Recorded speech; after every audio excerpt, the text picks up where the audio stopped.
Hi guys, welcome to my channel unfilter with Akhila. అందరికీ నమస్కారం. అందరూ ఎలా ఉన్నారు? నేను చాలా బాగున్నానండి.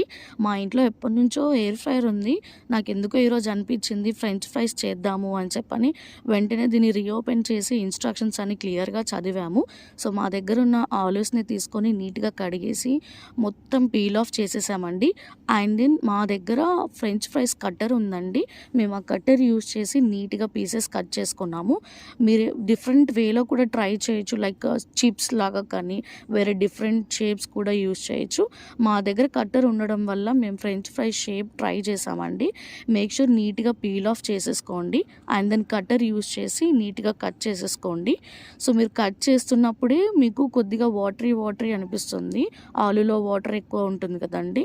సో మనం ఆ వాటర్ని మొత్తం నీట్గా తీసేసేయాలి. సో ఫర్ దట్ మీరు ఒక ప్లేట్లో టిష్యూ వేసేసుకోండి. టిష్యూ మీద ఈ పీసెస్ అన్నీ స్ప్రెడ్ చేయండి. స్ప్రెడ్ చేసి ఇంకో టిష్యూ యూస్ చేసి దాని మీద బాగా వాటర్ అన్నీ క్లీన్ అయిపోయేలాగా ప్రెస్ చేయండి. సో దట్ మీకు టిష్యూకి మొత్తం వాటర్ అబ్జర్వ్ అయిపోతుంది అండ్ ద పీసెస్ కూడా డ్రై అయిపోతాయి. డ్రై అవడం వల్ల మీకు క్రిస్పీనెస్ బాగా వస్తుంది అనమాట.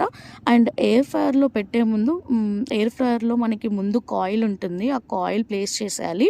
అండ్ ఫర్ దీస్ పీసెస్కి మీరు 1/2 tablespoon of oil and 1/2 spoon of salt add చేసుకోవాలి అండ్ బాగా మిక్స్ చేసుకోండి.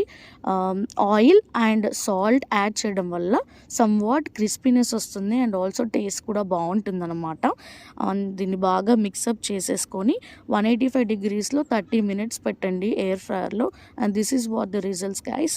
మీకు నచ్చిన మసాలా యాడ్ చేసుకొని you can enjoy this French fries, but not that much of tasty guys. So better not to try. Thank you so much for watching. Keep smiling. Bye bye.